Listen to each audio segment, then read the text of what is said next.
खासकर उसकी बनाई हुई मटन चावल। लोग उसे खाने के लिए दूर दूर से आते थे। धीरे धीरे ढाबा दिन पर दिन और ज्यादा चलने लगा। लेकिन उस ढाबे का मालिक धनराज था, जो बहुत ही लालची किस्म का आदमी था। उसे पैसों के अलावा कुछ समझ ही नहीं आता था। एक दिन जब कमलेश दुकान में मटन चावल बना रहा था, उसके पास खड़ा धनराज मन ही मन सोच रहा था। अरे मैं सोच रहा हूँ कि क्यों ना इस कमलेश को नौकरी से निकाल दूं। वैसे भी आजकल ये ज्यादा पैसों की डिमांड कर रहा है और ऊपर से मैंने इसकी तरह स्वादिष्ट मटन चावल बनाना भी सीख लिया है। अब मुझे इसकी कोई जरूरत ही नहीं रही। हाँ, ये सही रहेगा। आज सारे ग्राहक जाने के बाद इसे आज ही के आज हटा दूंगा। चले जाते हैं।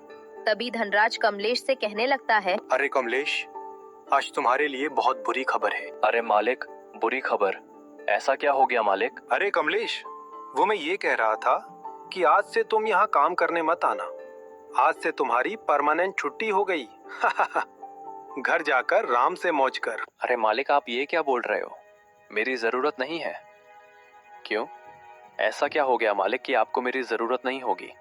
और ऊपर से मेरे ऊपर ना कोई शिकायत आई है, ना मैंने कभी कोई गलती की है। मैंने तो हमेशा इस ढाबे को अपना समझकर काम किया है, दिन रात मेहनत की है। फिर भी आप मुझे ऐसे कैसे निकाल सकते हैं?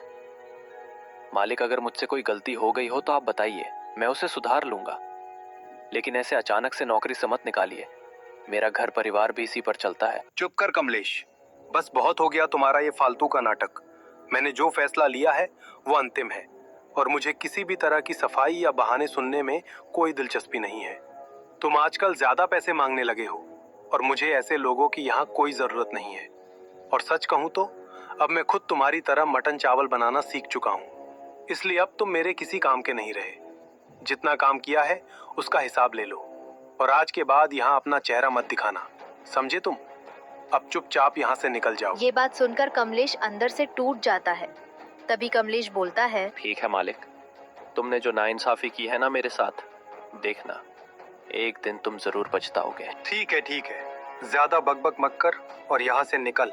हट हट हट। ये सब सुनकर कमलेश वहाँ से चुपचाप घर जाने लगता है। और घर पहुँचते ही उसकी बीबी कोमल कहने लगती है, क्या हुआ जी, आप आज इतनी जल्दी घर आ गए? लगता है आपका धंधा बहुत अच्छा गया है और इससे तो आपको खुश होना चाहिए, पर आपके चेहरे पर इतनी उदासी क्यों है? कुछ हुआ है क्या? अरे कोमल, मैं तुम्हें क्या ही बताऊं। आज मेरे साथ सरासर नाइंसाफी हुई है। नाइंसाफी? कैसी नाइंसाफी? वो दरअसल क्या है कि आज मालिक ने मुझे बिना किसी वजह के नौकरी से निकाल दिया। मैंने उनसे बहुत समझाने की कोशिश की कि मुझसे कोई गलती नहीं हुई है और मैं हमेशा ईमानदारी से काम करता रहा हूँ, लेकिन उन्होंने मेरी एक भी बात नहीं सुनी और मुझे तुरंत वहां से जाने को कह दिया। अब समझ में नहीं आ रहा कि आगे क्या करूं और घर कैसे चलाऊं। अरे, ये तो आपके साथ बहुत बुरा हुआ, लेकिन आप चिंता मत कीजिए, भगवान सब देख रहा है और जो मेहनती और ईमानदार होता है ना, उसका बुरा कभी नहीं होता।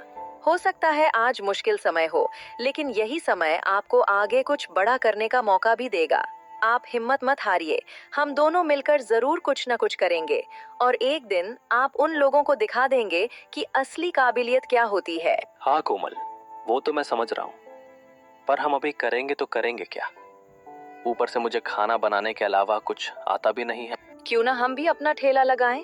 वैसे भी आपके हाथ का खाना तो सबको पसंद है और हम अपना खुद का ठेला लगाएंगे तो हमारा ही फायदा होगा इसमें और सब लोग आपके यहाँ ही खाने आएंगे। वैसे बात तो तुम सही कह रही हो कोमल। ठीक है, चलो, जो बचा कुचा पैसा है उससे एक ठेला खरीद लेंगे और बाकी पैसों से मटन खरीद कर अपना खुद का ठेला लगाएंगे। फिर देखता हूँ हमें कौन रोकेगा। अगली सुबह कमलेश ठेला खरीदकर मटन वाले के पास पहुंचता है और मटन वाले से कहने लगता है, अरे हिमताज भैया, 1 किलो मटन कितने का है भैया? वो दरअसल क्या है कि मुझे आपके यहाँ से 10 किलो मटन लेके जाना है, इसलिए थोड़ा भाव कम लगाना। कमलेश भाई, आपको क्या बताऊं, मटन के भाव आसमान छू रहे हैं। 1 किलो मटन का दाम 500 रुपए है। आप अगर 10 किलो मटन लोगे तो आपका 5,000 रुपए हो जाएगा। क्या कहा? 5,000? ना बाबा ना, मेरे पास तो इतना पैसा भी नहीं है। मैंने सारा पैसा अपने ठेले पर लगा दिया। अरे देखो ना हिमताज भैया, कुछ उधार में दे सको तो, क्योंकि मैं अपना खुद का ठेला लगाने वाला हूँ इसी कारण। और ऊपर से आज मेरा पहला दिन है और मैं वादा करता हूँ कि जैसे ही मेरा पूरा पैसा हो जाएगा आपको मैं लौटा दूंगा।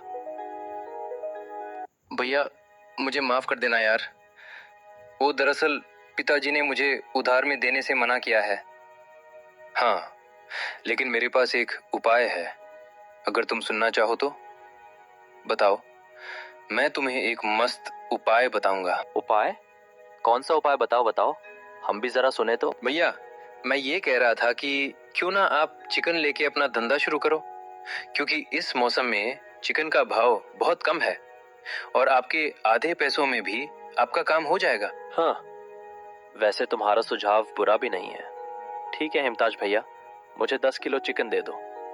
वैसे भी इसके अलावा मेरे पास कोई उपाय भी नहीं है। तभी कमलेश चिकन लेकर घर की तरफ जाने लगता है और घर पहुंचते ही कमलेश की बीवी कोमल कमलेश को देखकर कहने लगती है, अरे जी आप आ गए, बताइए मटन ले आए ना।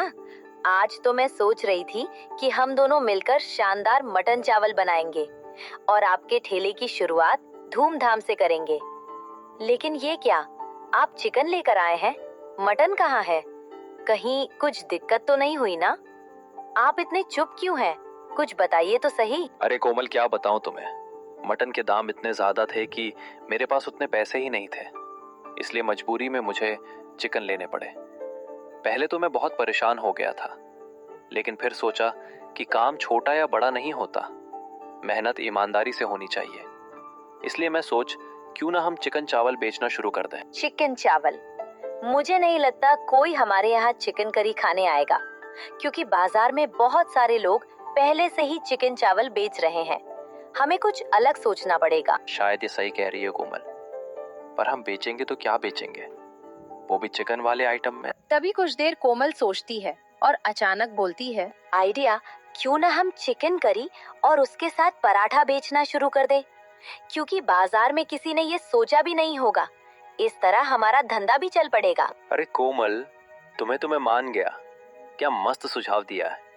ऊपर से चिकन करी और पराठा बनाना तो बहुत आसान है, और ऊपर से हमारा पैसा भी बच जाएगा और अच्छी खासी आमदनी भी हो जाएगी। ठीक है जी, आप कल से चिकन करी और पराठा बेचना शुरू कर दो। वैसे भी आपको तो बेचने का 10 साल का तजुर्बा है ही। अगली सुबह होते ही कमलेश पूरे मन और दिल से चिकन करी और पराठा बनाने लगा, और बनाने के बाद कमलेश ठेला लेकर एक बाजार के कोने में लगा देता है और जोर जोर से कहने लगता है, आओ भाई आओ, भूख लगी हो जोर। कमलेश भाई का ठेला आया ले आया स्वाद का जोर। गर्मा गर्म चिकन करी और पराठा नरम नरम। एक बार खाओगे तो बोलोगे भैया थोड़ा और गरम। जेब पे हल्का स्वाद में भारी, खा के बोलोगे वाह क्या तैयारी। कमलेश की शायरी सुनकर उसके यहाँ 2 आदमी आते हैं और कमलेश को देखकर कहने लगते हैं, अरे कमलेश भाई, मानना पड़ेगा, शायरी तो बहुत अच्छा गाते हो। वैसे आप तो धनराज के ढाबे पे काम करते हैं, फिर यहाँ अचानक क्यों? हाँ भाई, आपने सही पहचाना। वो दरअसल क्या है कि किस्मत ने थोड़ा साथ नहीं दिया और मुझे वहां से निकाल दिया गया। लेकिन कोई बात नहीं, अब हमने अपना खुद का ठेला शुरू कर दिया है और अब देखना, यही छोटा सा ठेला एक दिन बड़ा नाम बनाएगा। अरे ये तो तुमने बढ़िया काम किया। वैसे तुम्हारे यहाँ से बहुत मस्त खुशबू आ रहा है। तुम बेच क्या रहे हो कमलेश, जो हमें यहाँ तक खींच लाया? मैं चिकन करी और उसके साथ पराठा बेच रहा हूँ। बताओ आप दोनों को कितने प्लेट लगाऊं? वाह वाह। वैसे कमलेश भाई, एक प्लेट चिकन करी और पराठा कितने का है? मैं चिकन करी और पराठा बस 50 रुपए प्लेट बेच रहा हूँ। एक ही प्लेट में आपका पेट भर जाएगा। एक काम करो, हमें दोनों को एक एक प्लेट चिकन करी और पराठा दे दो। बहुत जोरों की भूख लगी है और अभी हम अपने आप को रोक नहीं सकते। और देरी मत करो, फटाफट लगा दो जरा। हाँ भाई हाँ, आपके लिए स्पेशल चिकन करी और पराठा तुरंत लगाता हूँ। तभी कमलेश दोनों को एक एक प्लेट चिकन करी और पराठा देता है। तभी दोनों बड़े मजे से खाने लगते हैं और खाने के बाद उनमें से एक आगे बढ़कर कहने लगता है, अरे कमलेश भैया, मान गए गुरु आपको। क्या बेहतरीन चिकन करी बनाई है, वाह मजा आ गया। मेरी बीवी जब भी चिकन करी बनाती है वो